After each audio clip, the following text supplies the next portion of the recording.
Sure. Okay, my part, would be basically more towards the, assuming that in the future you want to do more like data analytics or business analytics types of work, then my part is designed, towards that. So I think most of you took my stats lab, learning R, right? And then, so I'm going to torture you more with R by dealing with so-called big data. So in other words, I'm going to give you data that probably more than 1 million observations. Because previously what we did was basically we tried to learn some basic statistical skills, and then you use R to do the analysis. But those data sets I gave you, basically they are fairly small. I think at most like hundreds at most. But in the future, if you really want to do this type of data analysis job, then you sometimes may have to deal with so-called big data. Sometimes you may download data from a website and then you import data into R. That's what you learn in the lab. But sometimes you may even need to just they call web scraping. So basically you don't actually download the data. You try to use the program to get the data from the website.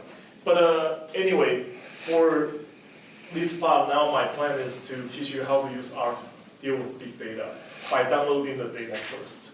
Because to learn data, to learn web scraping, it really requires much more time. I don't think we can actually do that within the time frame.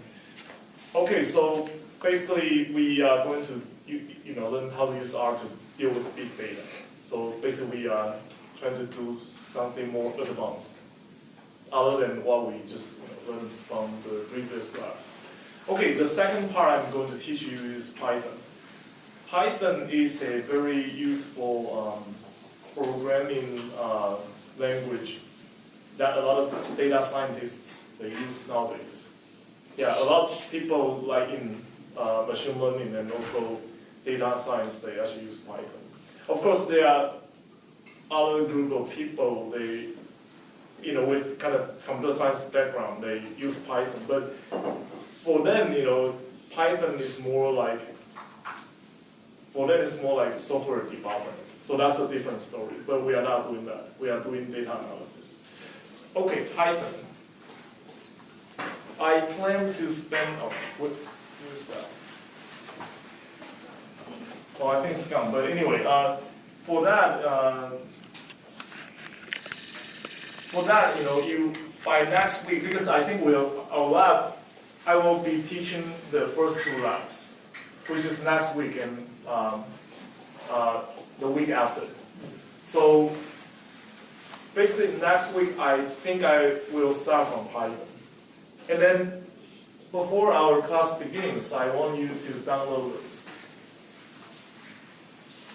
I'll send out an email, but anyway, you can try this before our next class. Yeah, it's a programming language. Oh, it's called Anaconda. AMACON. You're gonna send to us, right? Yes, I will send you the link, but yeah, okay, let me type. Yes, it's this one. Okay, so although it is not called Python, but basically I want you to download. Okay. Is it on official website? Yeah, it is safe. It's not like Pyro, the website. So, Okay. so you can.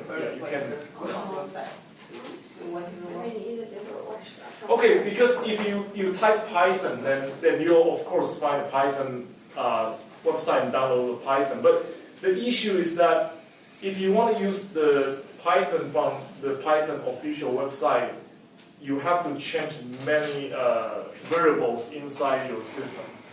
it's so complicated, you know. I think most of my friends couldn't do it.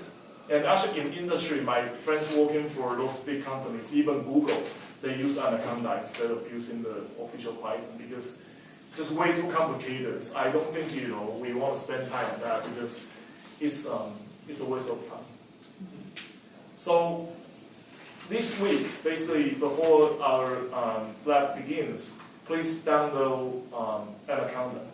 And I think once you get to Anaconda page, you'll see you'll see the instruction saying how to download Python.